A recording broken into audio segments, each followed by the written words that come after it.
Pero es adecuado, antes de comenzar, dirigirnos al Señor en oración. Oremos. Amoroso Padre, venimos a ti con un corazón genuinamente agradecido y te alabamos al entrar en tu presencia santa. Te agradecemos por el privilegio de la oración y porque eres un Dios que trata de manera personal con cada uno de tus hijos, siempre interesado en sus necesidades. Te agradecemos por el privilegio de compartir las alegrías, las tristezas y cargas de otros. Ponemos en tus manos a nuestra audiencia. Entre ellos hay gente con corazones rotos, llevando grandes cargas. Aquellos que están desilusionados con su experiencia matrimonial, gente joven que se ha equivocado, esposos y esposas con dificultades. Oh Dios, responde a tus hijos hoy. Haz que este sea un día de victoria para ellos. Te pedimos por los que están apartados para que regresen a ti, por los inconversos que escucharán el mensaje, que lleguen a conocer a Cristo como su Salvador, por aquellos que te aman y te sirven, para que tengan fortaleza en el ministerio en este día. Dios, cuida de tus hijos y que este sea un mensaje especial para aquellos que todavía no te conocen. Oramos en el nombre de Jesús. Amén. Bueno, ahora quiero que abran sus Biblias, por favor, en la epístola de Pablo a los Gálatas. Hoy comenzaremos con el capítulo 3. Esperamos completar esta epístola en 10 o 12 estudios, cuando mucho. Ahora estamos en Gálatas capítulo 3 y vamos a leer los primeros 5 versículos. Gálatas 3, atención, voy a leer desde versículo 1.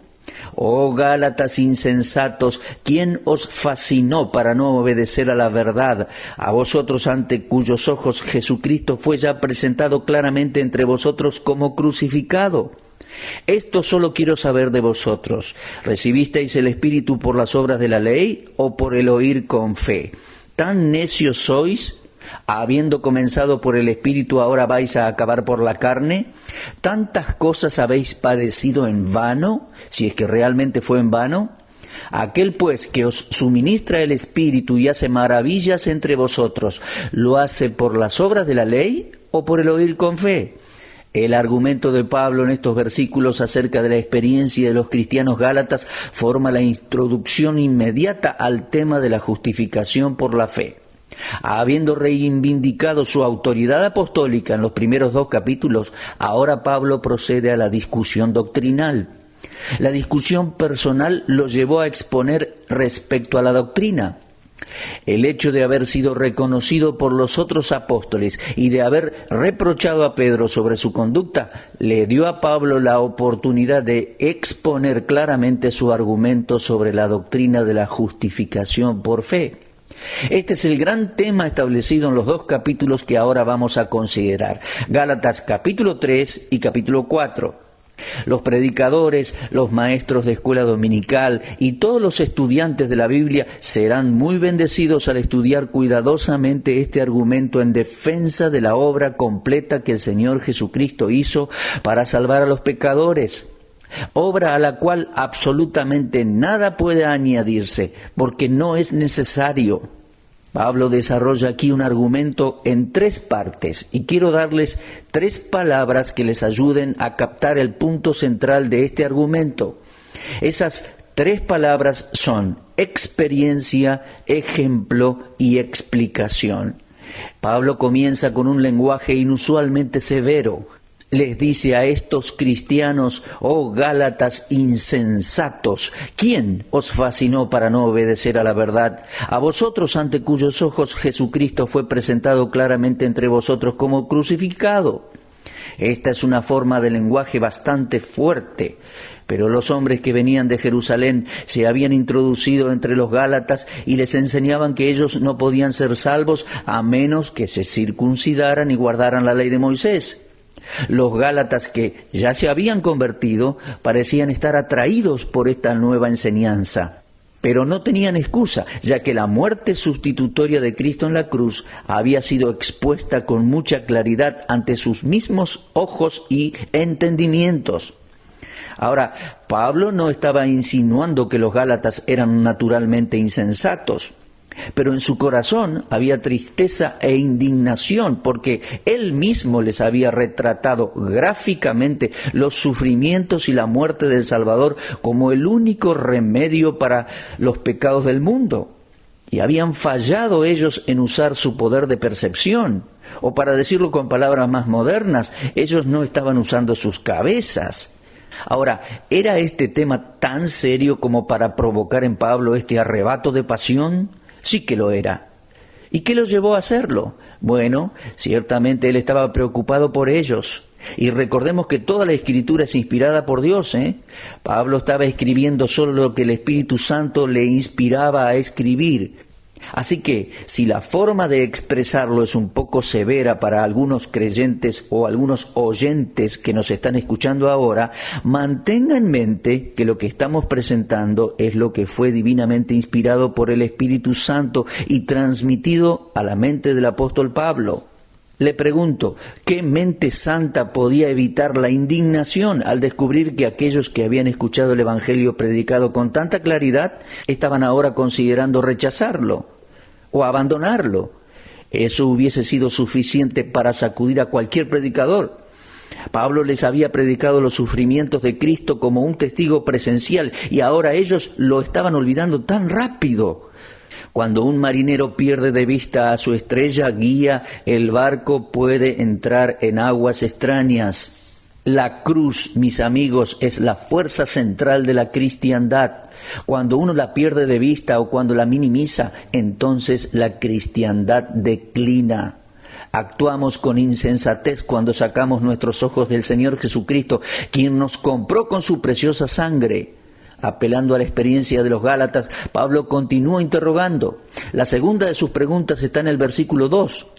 Esto solo quiero saber de vosotros.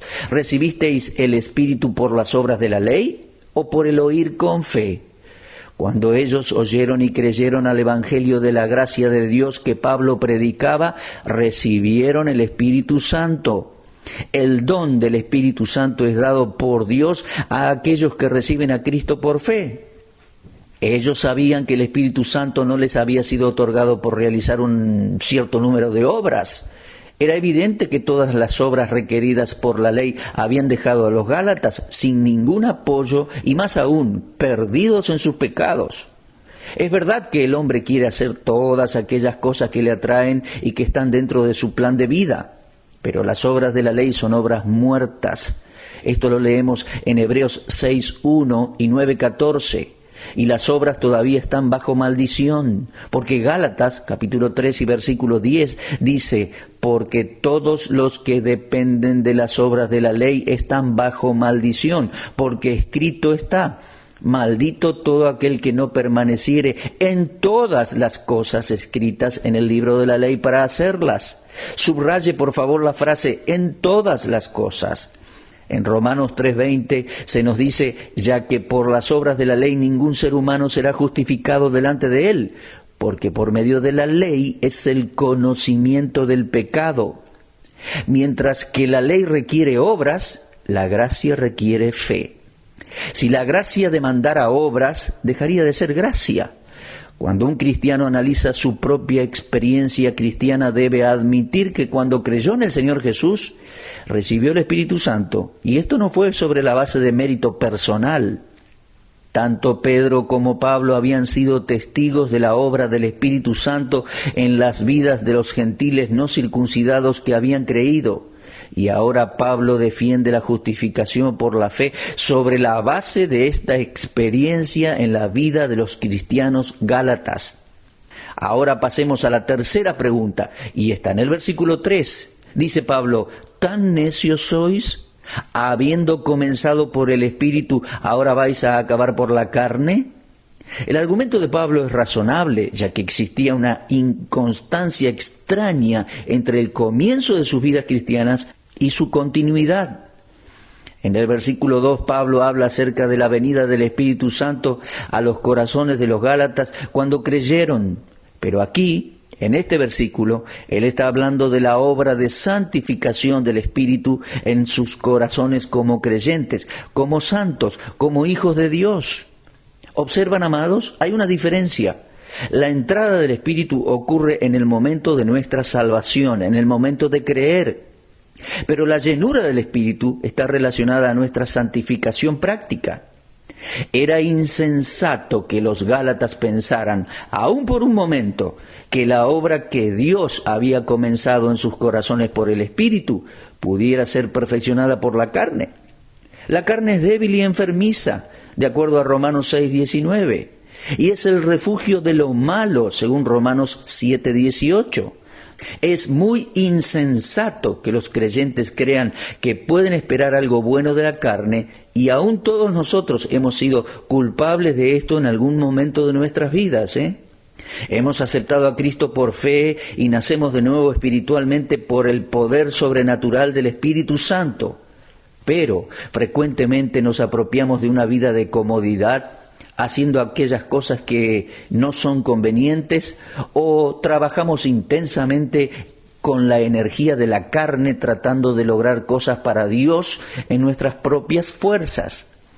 Si hemos sido salvos por el Espíritu Santo, es insensato buscar la perfección solo por asistir a alguna iglesia o practicando rituales. La carne no es un medio de santificación, bajo ningún punto de vista. Si hemos comenzado en el Espíritu Santo, entonces podemos decir junto con Pablo, el que comenzó en vosotros la buena obra, la perfeccionará hasta el día de Jesucristo, como leemos en Filipenses 1:6. La salvación viene de Dios y es por gracia desde el principio hasta el fin.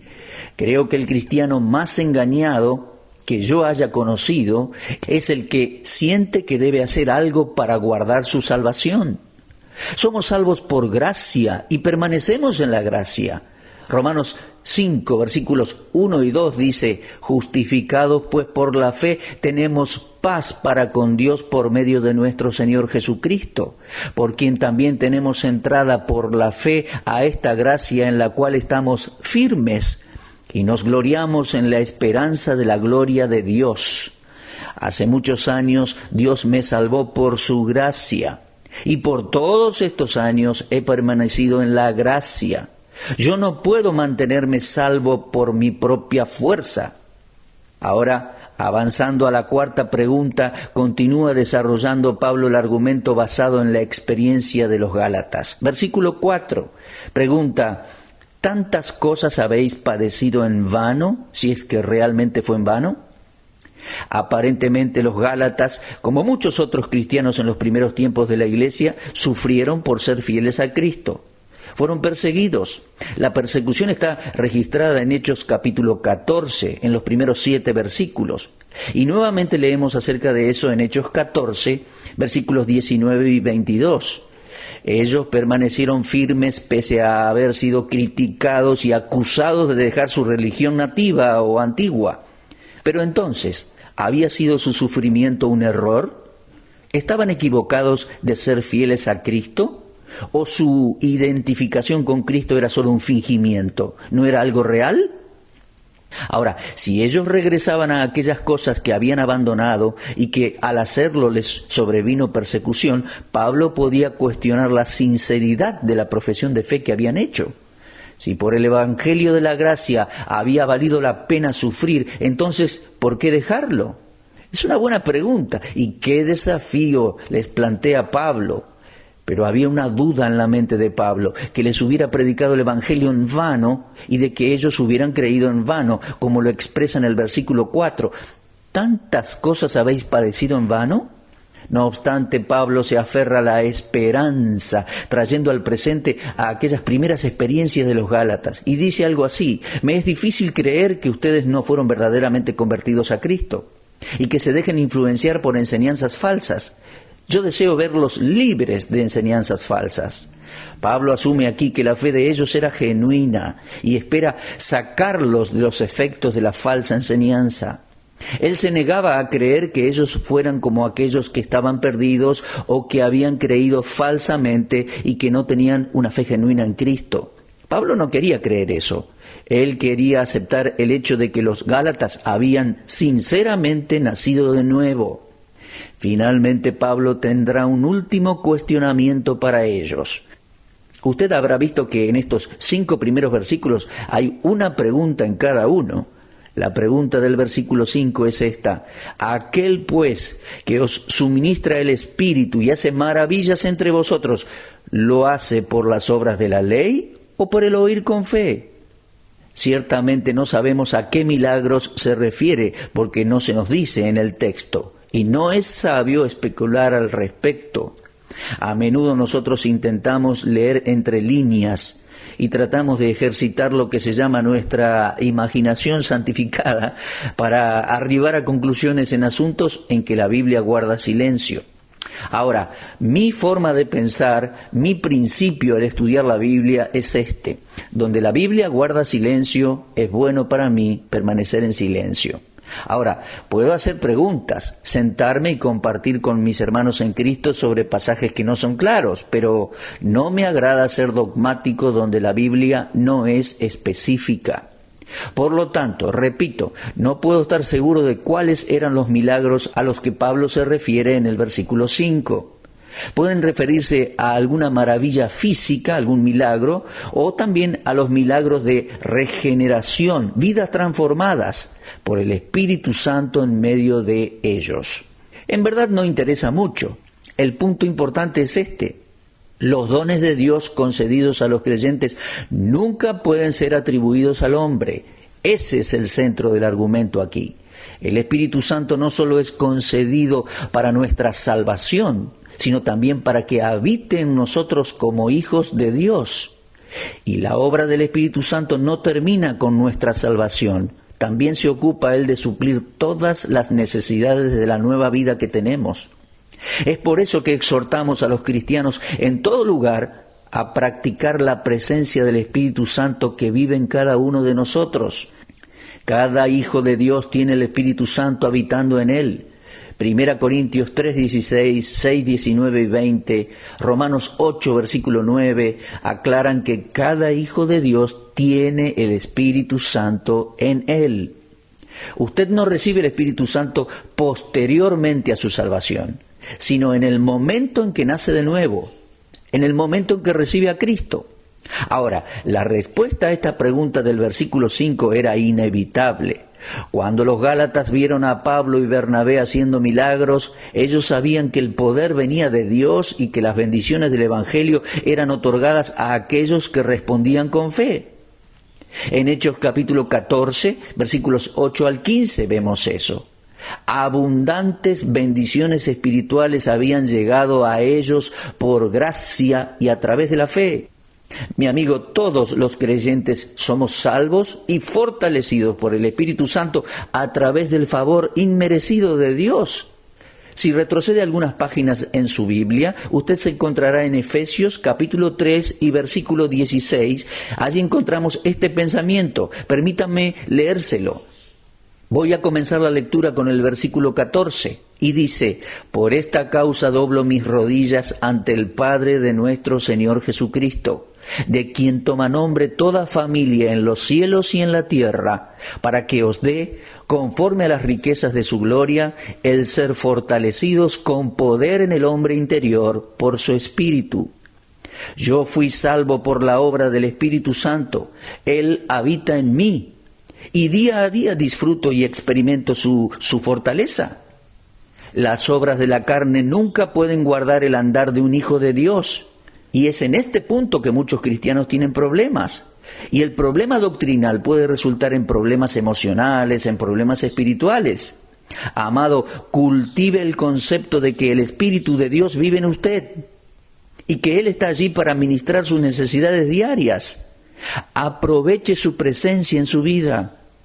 Usted no puede vivir la vida cristiana con sus propias fuerzas. Yo tampoco. Dependamos de la palabra de Dios para guiarnos y de la presencia del Espíritu Santo en nosotros para el poder que necesitamos para vivir. Ahora sigamos con los versículos 6 al 18 de Gálatas capítulo 3, donde Pablo ahora apela al ejemplo de Abraham. En primer lugar había sido la experiencia de los Gálatas, ahora el ejemplo de Abraham. Él dice en Gálatas 3:6, así Abraham creyó a Dios y le fue contado por justicia.